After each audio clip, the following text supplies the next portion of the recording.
Hello guys, तो शाम का टाइम हो चुका था और नाश्ते करने का मन हुआ।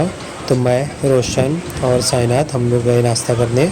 तो भैया से बनवाया हम लोगों ने मस्त समोसा टिक्की चाट। तो आइए देखते हैं, तो लास्ट तक बने रहे। तीखा मीठा मतलब मीडियम रहेगा, मीडियम।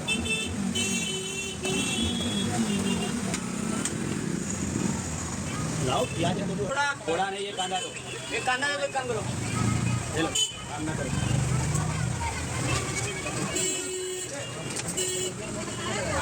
भैया तीखा मीठा, हाँ हाँ तीखा मीठा डालो, हाँ हाँ। कितना रहेगा? 2 पाव भी रहेगा? नहीं।